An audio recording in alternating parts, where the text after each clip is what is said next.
Welcome. I'm Sebastian Mahfood, and you're listening to WCAT Radio, the on-air wing of En Route Books and Media, bringing you the dulcet sounds of Catholic wisdom. Hello, and welcome to another edition of St. Paul's Letters to America. My name is Gerard. I'll be your host for today's program. This is the program that asks, what if we took one of St. Paul's letters and changed the name on it as if it was sent to America? Each program, we talk about the two things people often say never to talk about at the same time: religion and politics. The objective is to explore how matters of faith fit in society and how to balance the interests of government and religious beliefs.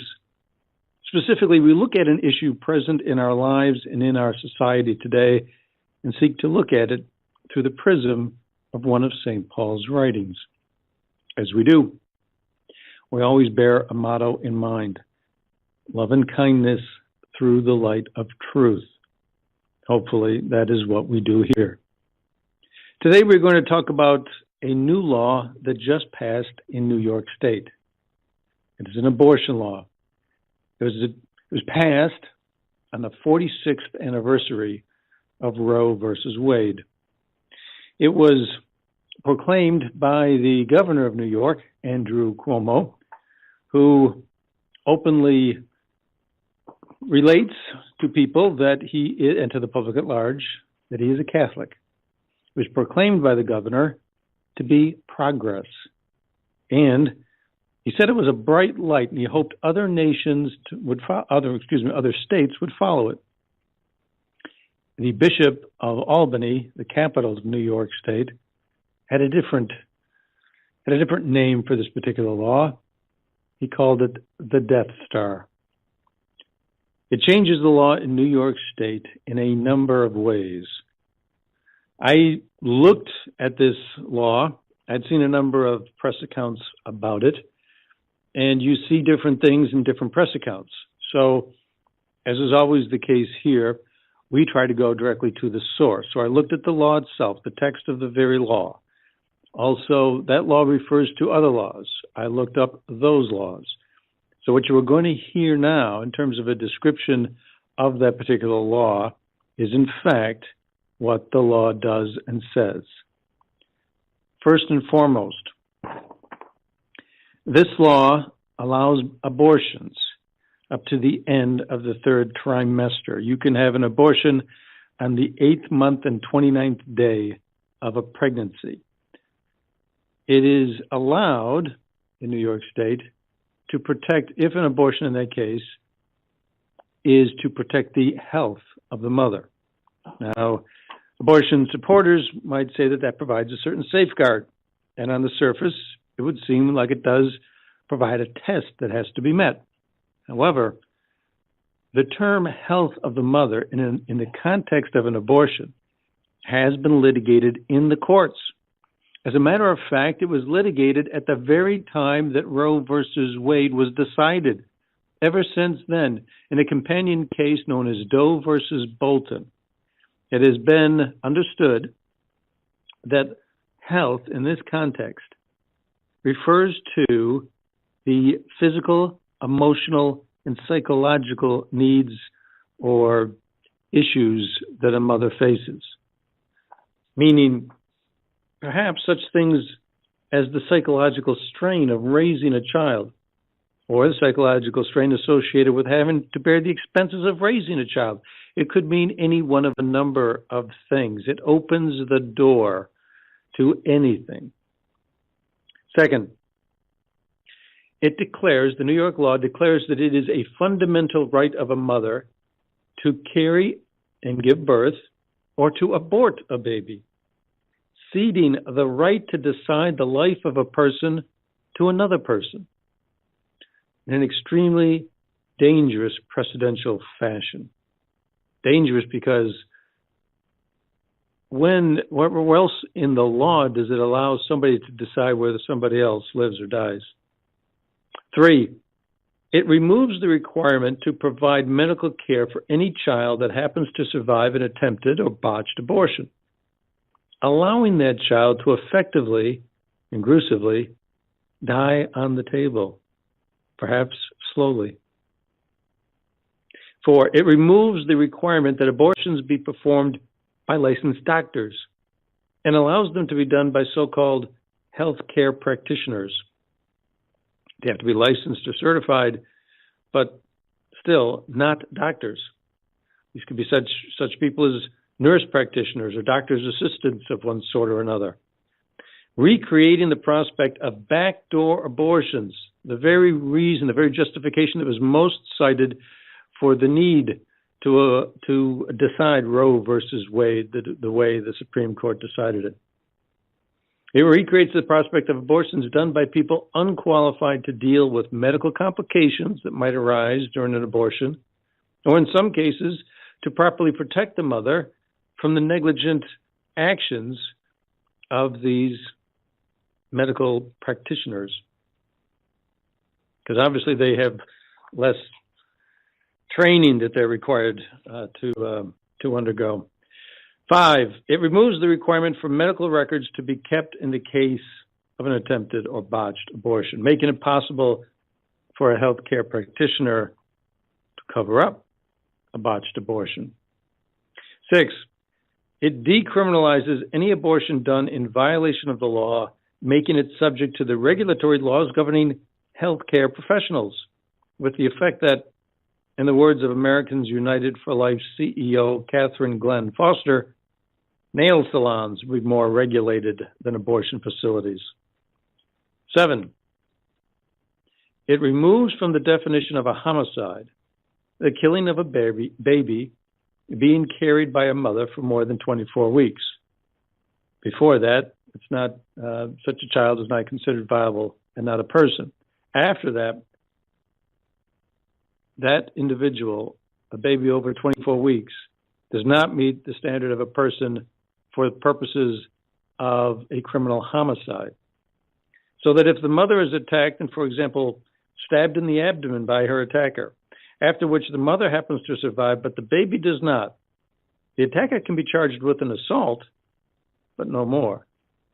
He cannot be charged with murder, even though under modern medical practice, a child will generally be capable of being saved after 23 weeks.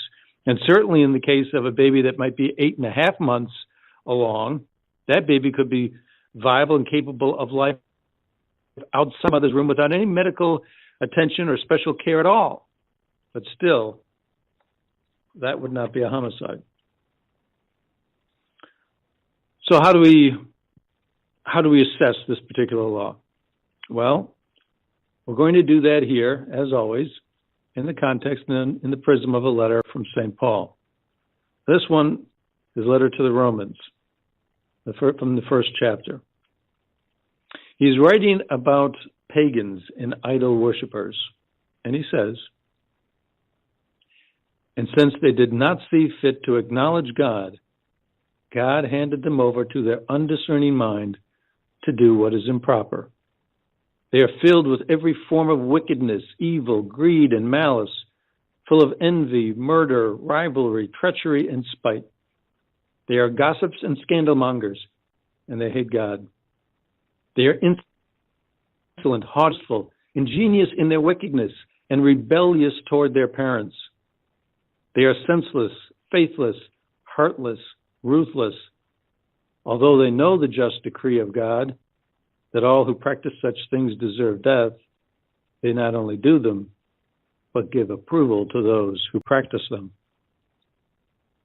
Now, on first hearing this, as you just have, you might think, and quite reasonably, that this is a very harsh reading. The problem is that if we examine the various parts and the points that are raised in this letter, and we compare it to the law in New York that was just passed, the problem is, tragically, we find this reading applies. Let's do that. To compare the law to the letter. First, the letter talks about people that did not acknowledge God. Question: if the lawmakers in New York State believed that God creates life, would they have passed this law? If it was believed that God knew them, the lawmakers, before they were formed in the womb, as it says in the book of Jeremiah, would they have passed this law? There is a treatise from the first century called The Teaching of the 12 Apostles, the very teaching of the 12 apostles. So perhaps it was written by the 12 or by people who knew the 12, but the very earliest rendition of the actual teachings of the 12 apostles is in a first century document called the Didache. You might be surprised to learn that the Didache specifically addresses abortion. It says, this is the modern translation, but it says, "You shall not murder a child by abortion, nor kill that which is begotten." The Catholic Church expressly states that abortion is against the laws of God. Yet the legislators in New York have created a law that goes against this. So have they created a law that purportedly is higher than the laws of God? Second, St. Paul talks of an undiscerning mind. Is it a discerning mind that transforms abortion from, in the words of Cardinal Dolan of New York, safe, legal, and rare, to dangerous, enforced, and frequent? Is it a discerning mind that wants to make abortions easier and more frequent in a state that already has the highest abortion rate in the country? A state that, per the Center of Disease Control and their numbers for the year 2015, was twice the national average. In 2015, there were over 90,000 abortions performed in New York State. In New York City, for every 1,000 live births, there were 544 abortions, a 1-to-2 ratio. In that year, there were only 2.3, supporters may say that there were only 2.3% of abortions that were late-term abortions in New York State. Therefore, late-term abortions are rare. 2.3% of 90,000 still gets you near 2,000 late-term abortions. And late-term abortions were defined as abortions over 20 weeks. This was under the law that allowed abortions up to 24 weeks. But then after that, the only time you would have an abortion over 24 weeks is to protect the life of the mother, where the actual continued life of the mother was in danger. That is not the case here. This 2.3% may only relate to abortions performed between the 20th and 24th week, with only maybe a smattering after that, if any. How much would this number rise under the new law? Is it a discerning mind that allows abortion up to the last day before a pregnancy reaches its full 9-month term for reasons that could be as meager as anxiety or stress? Remember, we're talking about, why is it necessary? Why is it a discerning mind that says, considering all the factors for the governmental authorities to weigh in this case, what is good for society? What is necessary for the well-being and welfare of society, considering the various needs of its members? Why is it a good thing to have abortions up to 8 months and 3 weeks? Why? Is it important that because they necessarily have to, a discerning mind, if it was going to be reasonable, it was going to be honest, discerning all the relevant factors, it would have to consider whether that's a life. Other legal decision makers in the past, particularly in the context of what constitutes a homicide, have said that if a baby is capable of life on its own, for example, 8-month, 3-week-old baby, that's life. If it was capable of life without the assistance of its mother, forgetting the question of whether or not a baby capable of life only with the assistance of his mother is still considered a person or life, we're not even talking about that, but that, of course, is a very relevant question in and of itself. But forgetting that, What's new in the New York law is it deals with babies that are capable of life on their own, and they're not protected. Is that necessary? Is that reasonable? Is that the product of a discerning mind? Is it a discerning mind? Let's ask another question. Is it a discerning mind to allow abortions without the involvement of doctors? New York State had prescribed it to be the law of the land that abortions are serious medical procedures and mothers needed the protection of doctors, trained doctors. Now they don't. To what purpose does that serve? What purpose discerned by the lawmakers is served here? More risk to the health of the mother? 3, St. Paul's letter talks about murder. And while any abortion can justly be described as the taking of a life, as we've discussed, late-term abortions certainly can. And how is a late-term abortion performed? Well, since I believe it was 2003, since the Congress passed a law outlawing what was known as partial birth abortions, which is a gruesome practice, my opinion, but yes, my opinion, gruesome, absolutely gruesome, of allowing a baby to be perhaps half born, allow the head to come out, and then kill it. And that's what happened. Since that was outlawed by Congress, which was then upheld by the court because that was a law against a particular form, a particular procedure of abortion, the court found that to be legal. Today, late-term abortions are performed this way.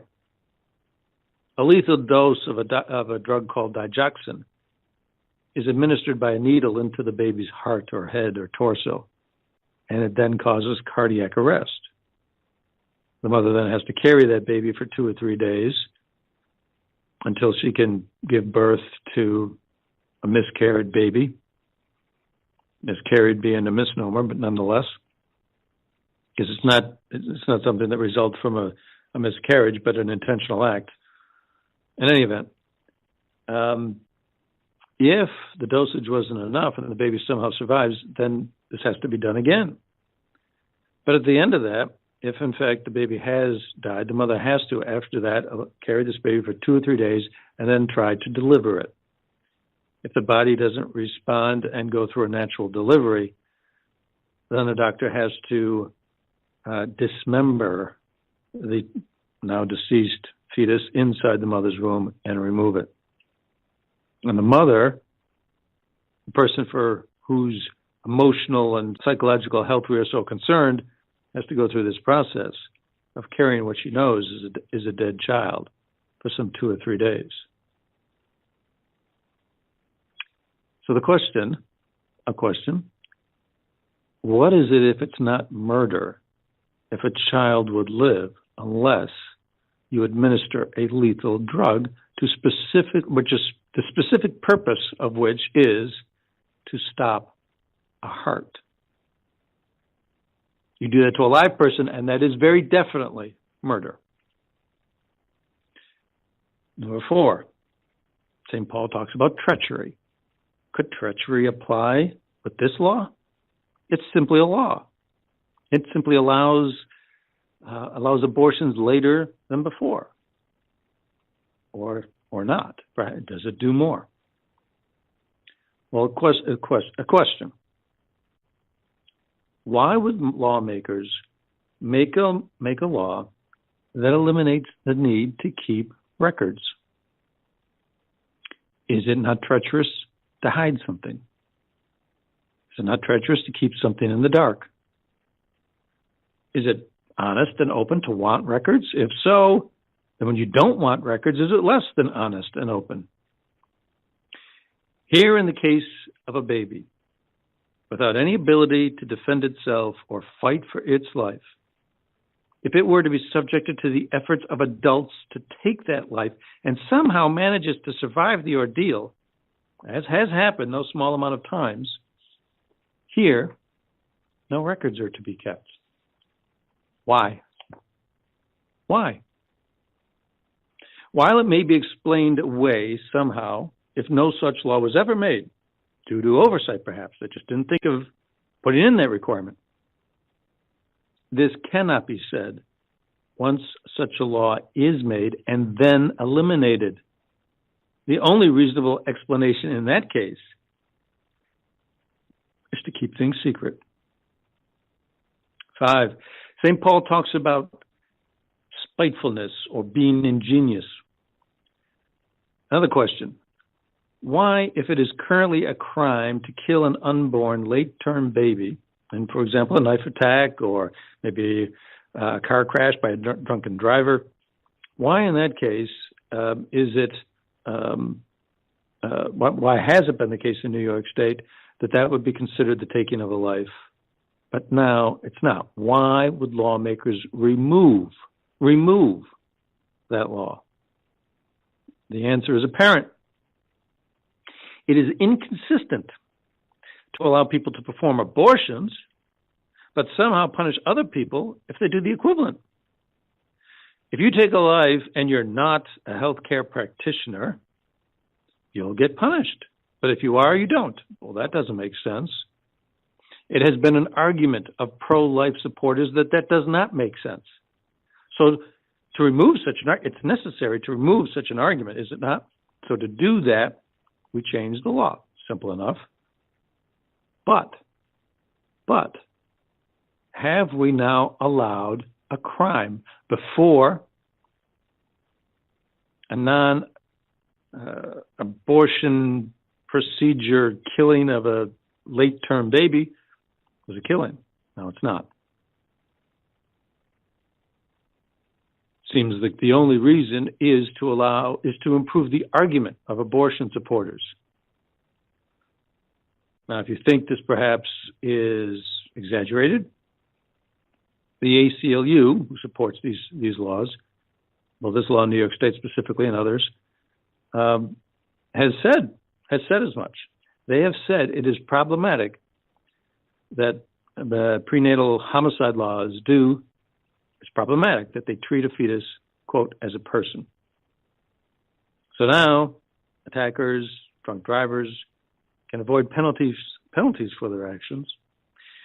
And the mothers of a late-term baby who have their child taken away from them, who wanted to birth that child, did not want an abortion, those mothers now have to live through the pain of not only losing the child, but knowing there's no justice for the loss of that child.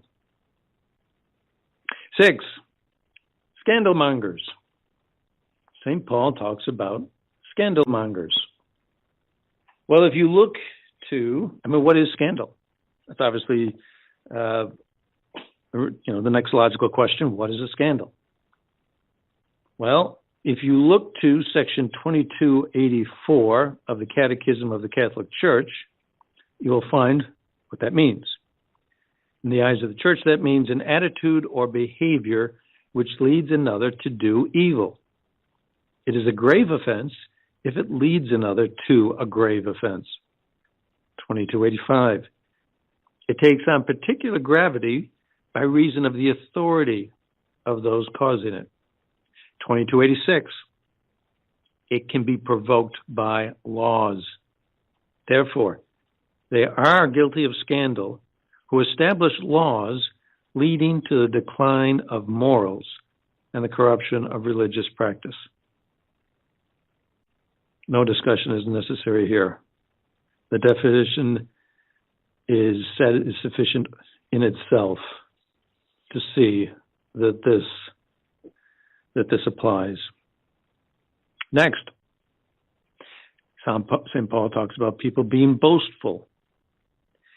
After this law was passed on the floor of the New York Senate, it had previously passed the Assembly. After it was passed in the New York Senate, on the floor of the Senate, there was cheering. Those gathered erupted in cheering. Afterwards, in celebration, there's no other term that can properly explain this. In celebration, Governor Cuomo ordered the Freedom Tower in New York City, the tower that was erected in place of the Twin Towers that fell on 9/11, that tower, he ordered be bathed in pink light to celebrate this law. He ordered the Alfred E. Smith building in the state capital, Albany, to similarly be bathed in pink light, and several other landmarks around New York State to be bathed in pink light. And as I said, he wished that this would be considered a bright star for other states to follow. There's no question they're happy about this law and proud of it. Boastful. Sad part is other states are starting to follow it. Rhode Island is considering a law. And also in the case of Rhode Island, the governor, who has said, like Governor Cuomo, that she's in favor of this law, that the governor of Rhode Island is Catholic. This particular law also makes a change to the fetal homicide law. It also removes the requirement for spousal consent or spouses to be informed. Now, a mother alone can make this decision. A father can perhaps not even know about it until after it's already taken place. Further, and here's something else that should be disturbing. In the state of Rhode Island, the present law is for partial birth abortions to be illegal. The new law under consideration in Rhode Island removes that. Why would it be necessary to remove that and then allow babies to be partially born? Where are we drawing the line? Abortions have been justified on the grounds that, well, it's inside the mother's womb. It's part of the mother's body. It is not a person. That has to be the case. If it is a person, you can't change the homicide laws the way they have. You can't justify so many other things. It has to not be a person. So, inside the mother's room, outside the mother's room makes a big difference. That's why the New York law, for example, allows a baby who survives a botched abortion to simply die without any medical care. It does not say that you can go ahead and kill the baby. It says you simply don't provide medical care, that that's legal. So it stops short of saying you can actually commit any proactive procedure upon the baby to actually take its life. That's killing. Even New York agrees with that. But you can let it die. Now here in Rhode Island, they're saying partial birth is okay. So you bring the baby halfway in, halfway out, and then stick a scissors into its brain or do something else, which in any other context we would consider abominable. Why would they ever remove that prohibition? But that law is under consideration in Rhode Island right now. And the governor, a Catholic, has said she supports it. Virginia, also following New York's lead, is considering a late-term abortion law of its own, which again allows abortions right up to the 8th month, 29th day. In Virginia, they used to, and still do until they change the law, require ultrasounds to be provided. They require a 24-hour waiting period. They require a mother to be given notice of alternatives, adoption procedures, resources for financial aid to raise a baby.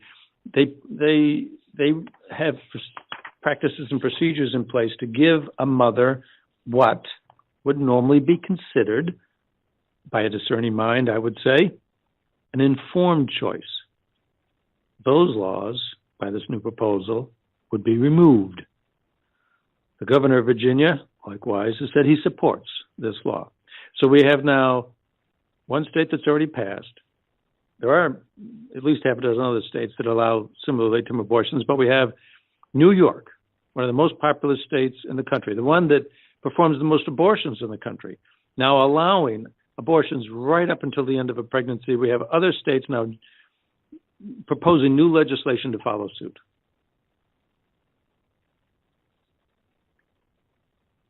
Eight St. Paul talks about the people who turn away from God doing things which are heartless. Well, is it a concern for mother, or is it a measure of heartlessness when you take them away from the medical care of doctors, as the New York law does? The New York law, St. Paul talks about, this is number 9, St. Paul talks about such people being ruthless. Ruthless. Does this not describe a case where somebody attempts an abortion, is unsuccessful in it, there is now a live baby outside the mother's womb, and they do nothing? What would that scene look like? The baby is perhaps writhing in pain, discomfort, trying to catch breath, trying to fight for its life. And what do? Do you watch it? Do you put it behind a closed door so you don't have to look at it? Or do you stand there and count the minutes until it dies? Is that not heartless? Is that not ruthless? Number 10. St. Paul says they know the decree of God.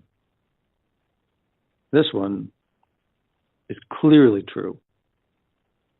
Or it's true at least to the extent that we can say that they know the position of the Catholic Church. These Catholic lawmakers, Catholic governors know the position of the Catholic Church. If they are members of the Church,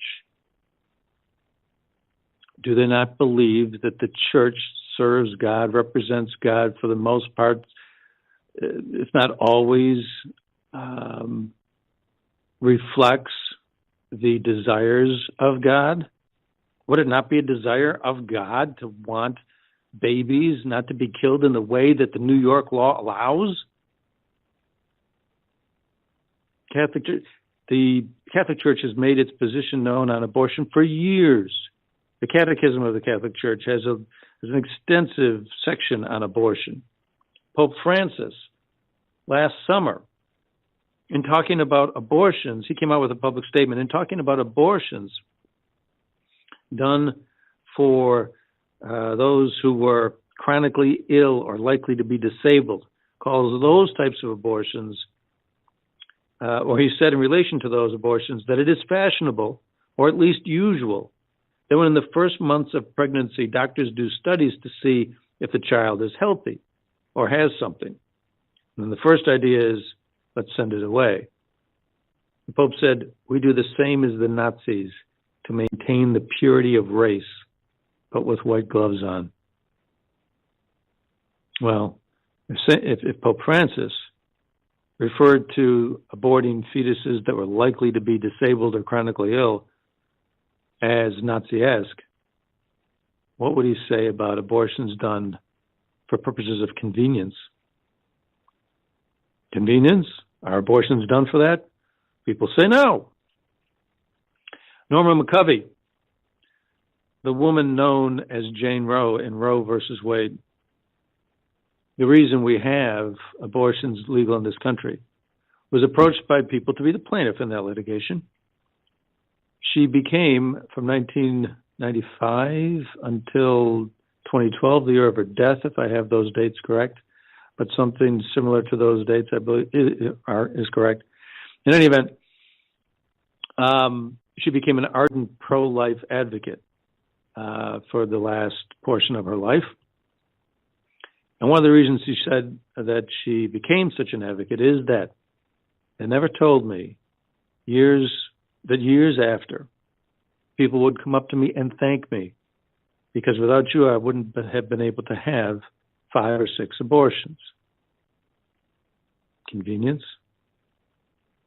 Maybe for the first abortion, if you're young, you're a teenager, you've got no visible means of support, maybe you're shunned by your family, turned out, have no place to go, no place to turn. Maybe in that particular case, a mother finds herself in a very trying situation and elects to have an abortion. But 5 or 6 times? In any event. And further, if there's any doubt about the position of the Church, the Pope's sent, letters expressly stating this law in New York State should not be allowed. Do they know the decree of God? Do they really honestly think that this is in keeping with the decrees of God? That if God were here, if Christ came back and was walking the earth today, he would say, yes, that's fine. You can have an abortion at the 8th month and 29th day. Do they really believe such a thing? 11. St. Paul talks about the fact that they give approval to certain acts, that they give approval to improper acts. The people who turn away from God, that they give approval to such things. That's exactly what the law does. It does nothing but give approval. So what are we to think about this law? Is it simply law? Does religion really have a part to play in this?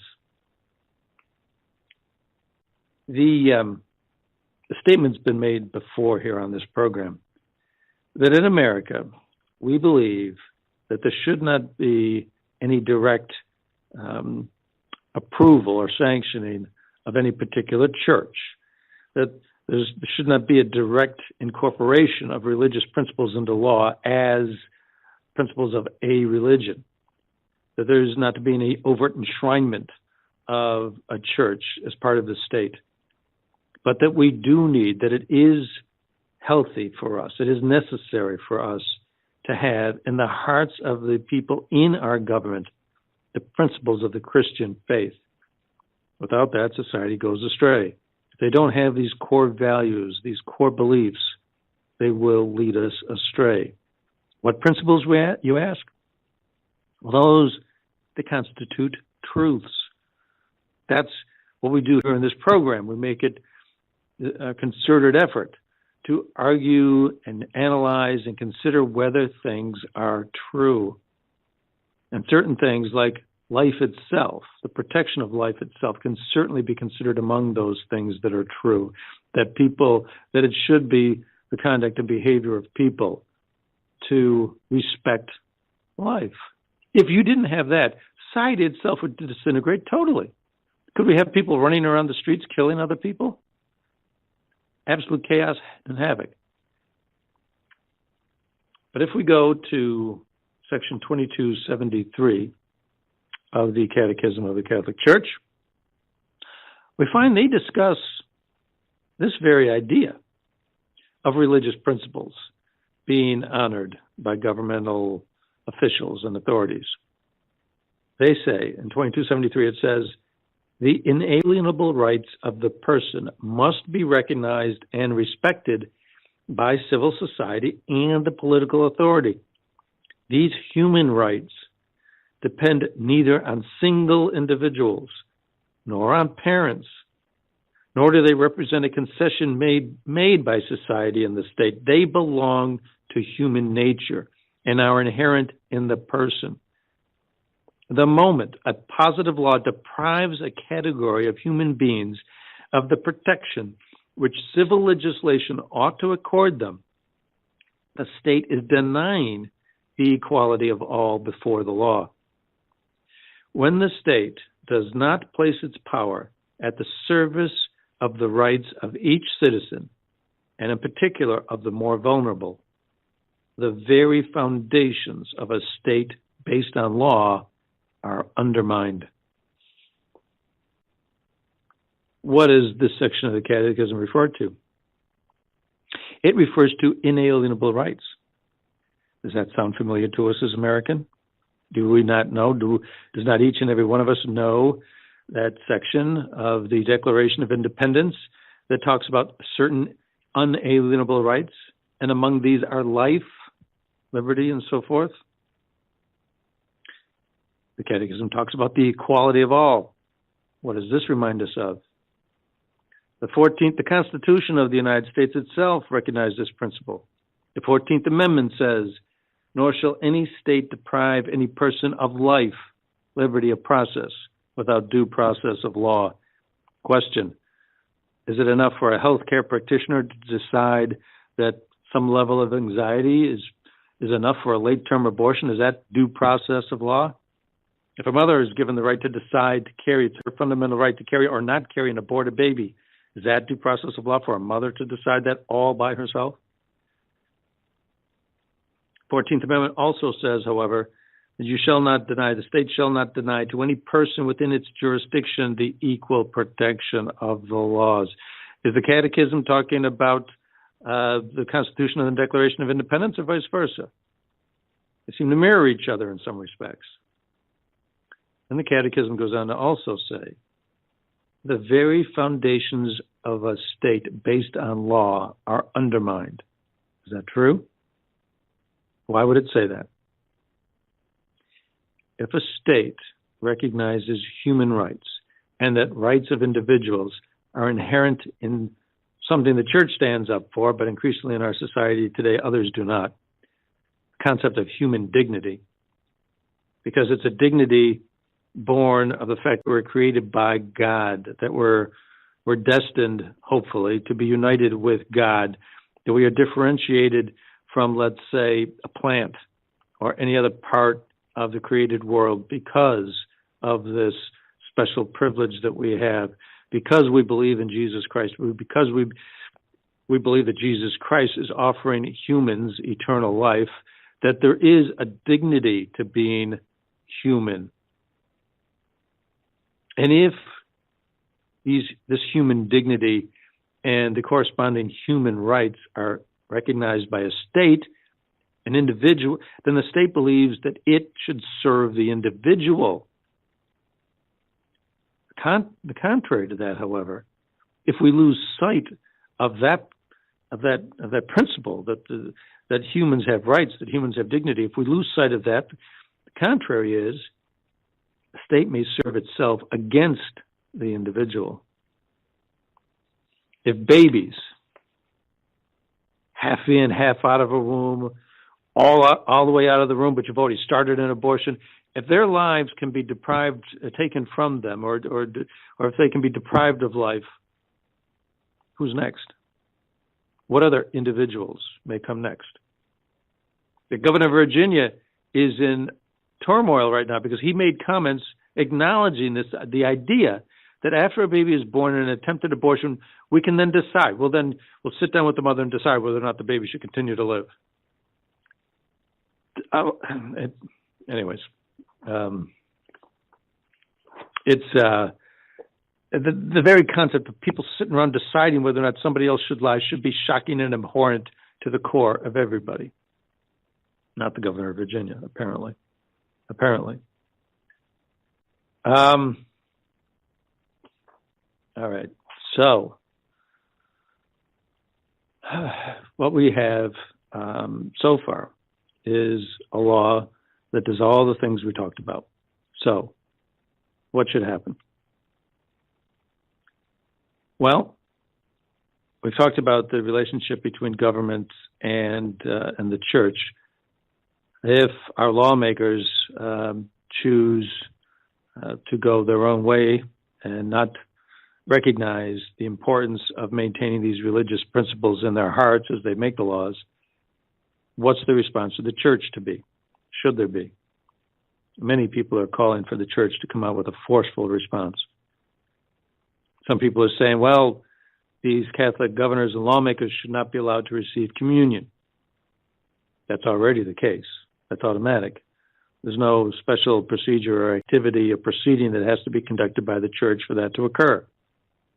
As a matter of fact, it's been reported that since 2011, Governor Cuomo has not sought to receive communion because he's in cohabitation with a woman which is not his wife, or not his wife in the eyes of the church. I'm not that familiar with his marital situation, but that it's been reported that he's not been attempting to receive communion for that very reason. And now, because of this, he's certainly distanced himself from the church enough that the automatic prohibition would apply and that he would not be permitted to receive communion. He may anyway, but he's not supposed to. My only reaction to all of that is, this is just very sad. The Eucharist is the ultimate gift. It is God giving himself to us. If anyone puts himself beyond the reach of that gift, it is not something to be desired or hoped for. It's something simply to be lamented. But should anything else be done? Many people are calling for these Catholic lawmakers and governors to be excommunicated. Excommunication in the context of abortion is normally discussed under Canons 1329 and 1398, which deal with people who have abortions or people who assist others in having abortions when they know that those actions are excommunicable offenses. They then excommunicate themselves. If they know this and then go ahead with these actions anyway, they're in effect excommunicating themselves. That's the rationale behind these two canons. And at least one canon lawyer, and I believe others, have said that neither of those canons apply in the context, for example, of Governor Cuomo. Why? Because there's no specific abortion, no specific child that his actions would be connected to, no specific child. However, there is another canon, number 1369, which deals with a person who at a public assembly or in a published writing gravely harms public morals. If a person is guilty of such things, the church can impose a penalty. The penalty must be measured. It must be, quote, just. Well, perhaps a proceeding could be begun under Section 1369. Why would the church want to do this? Well, the church could then say, perhaps in considering something less than excommunication, that if the person was found guilty, they could be ordered to at least publicly declare that people should avoid abortions, that it should be rare, even though it's legal, that people shouldn't just do it for purposes of convenience, at least some public recommendation to avoid it if possible. Or perhaps, the church could simply offer some kind of rebuke of the actions of the governor, but some penalties less than excommunication. Well, why would the church want to do anything of this nature? Well, because if either canon law expressly allows this, or as canon lawyers have said, the church would certainly allow the governor to defend himself. What would that look like? Wouldn't that be interesting? Church could say, we're going to hold proceedings. You can come and appear here before us and defend your actions. That would put the question of abortion front and center. Most of the time in this country, the discussion of abortion considers things that are all around the issue and not directly on point as to whether or not a baby that is 8 months and 3 weeks old is in fact a person. Why not have a discussion directly on that? There would be no way of avoiding that discussion. The governor would then be in the position of having to defend the position that such a child is not a person. With all of the advances of medical science we've had since Roe versus Wade, when ultrasounds were not possible, just the invention of the ultrasound has offered us so much more information on unborn babies that I would not want to be in the governor's position and having to defend a position that such a late-term baby is not a child. But perhaps the governor wouldn't want to take this up. Perhaps he would know that this is almost unwinnable, now that would be interesting enough, would it not? The governor refusing to appear because he believes his position to be unwinnable. Now, he may say something else. He may say he's not appearing for other reasons, but nonetheless, would not most people believe that given a chance to defend, if the church publicly said, we would like you to appear here and explain. Supposing the church just didn't simply say, well, you can appear and defend yourself. Supposing the church said, you can appear and defend yourself, and we're going to consider whether or not a child, an unborn baby, is a person, and you can defend whether or not you think that's true. And you can either say whether you agree or take a contrary position and supposedly put that right into the invitation for him to appear. Afterwards, if he chose not to appear, no matter what he said, when most people think that he appeared because he didn't want to argue that, would that not do something to repair some of the damage that goes on here? There's a man, his name is Monsignor Pope. He's written an article where he said that if the church does nothing, it runs the risk of making itself irrelevant. And does it not? If the church really does nothing conspicuous here in response to such a law as this, are not most people inclined to think that they really don't believe, the church really doesn't believe what it says? Because if you believe what you say, if you truly have faith about something, then your actions match your beliefs. The church, of course, if it does nothing, will absolutely believe that abortion is horribly wrong. But what is the perception? What will be the perception in the minds of people? If our church leaders decide not to do anything in direct response to this, they, of course, will mean well. They'll mean nothing but the best. They'll hope for and pray for nothing but the best of results. But nonetheless, what will be the perception in the minds of people? And even if the church itself does nothing, what are we to do? We are the church. What responsibility do we incur? Do we share if we also remain silent? The time for silence is past.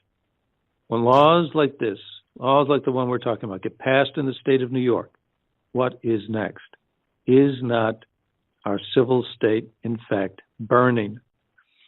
Is not the respect for human dignity burning? When I was thinking about what I would say on this program, I happened to be in adoration. And, I thought about this program in and out of adoration, but in any event, there was one time when I was in adoration, I was thinking about it. And I had with me a book, and it's called In God's Hands. It's the spiritual diaries of Pope St. John Paul II, taken during his spiritual retreats between the years 1962 and 2003. It is a wealth of insights into the thinking of a saintly soul. It was his desire, his hope, that it would be burned. The person to whom he entrusted it, somebody who's been his confidant and aide for 40 years, didn't have the heart to burn it. And when the subject of the canonization of John Paul II came up, he gave it to the Congregation for the Causes of Saints, so that they could understand what was in the heart and mind of this person that they were considering for sainthood. And following that, as a result of that, perhaps we have the publication of the book. We have the book available to us, and I have it. And while I was in adoration, I happened to open it up at random, and I opened it to page 288. And at that place, what I read was, at the foot of the cross, Mary participates in this. She participates in this. He humbles himself. Through her humility, Mary takes part in the humiliation of the God-man. Also, he says, and writes of, the humiliations of the church, the suffering of the church, the humility of the church, not only persecutions by the enemies of the church, but also indifference by so many contemporaries. Who are our contemporaries? Although obviously our lawmakers and governors who say they're Catholic, There are leaders in the church, and they're us. Can we be indifferent? Surely the church is being humiliated. When people who openly profess to be Catholic can support laws such as this, which in so many ways get so close, if they don't get close. These laws deal with infanticide. You have a baby, forget this ruse of inside or outside the room. You have a baby who's 8 months, 29 days along. It's a baby. It's a human. You have laws that allow that. If we're silent, we're indifferent. And the church is being humiliated. Now, it is true, Christ suffered humiliation. It was part of his desire, his will to suffer humiliation. He became man, then suffered a humiliating death, torture and death on the cross. Our goal is to be united with him. That involves, in many ways, certain suffering in our own lives. Are we to leave it at that? Just accept the suffering? Just accept it and be done with it? Is that proper? Christ also called the scribes and the Pharisees hypocrites. Christ also did that. Should we not also do likewise and say to our Catholic lawmakers, this is hypocritical? We've been humiliated. We need to do what's right. We need not to be indifferent ourselves. If America is going to stand for the things that are at the core of its Declaration of Independence, its Constitution, its very foundation, the 14th Amendment, which was passed as a result of slavery. I mean, we got rid of slavery, but now enter into something or allow something worse. If we look at St. Paul's letter, to go back where we started, if we look at St. Paul's letter, do many of these things apply? Do the people who pass these laws turn from God? If we are indifferent, do we turn from God? We must not. Hopefully you can find some way with love and kindness to everyone you encounter to express the truth that abortions, late-term abortions, any abortion, is not appropriate. We thank you for listening today. We hope you will join us again. This has been another edition of St. Paul's Letters to America. Thank you. God bless. We hope you enjoyed the program and will join us back for another show on WCAT Radio. This is Sebastian Mahfood. Good day.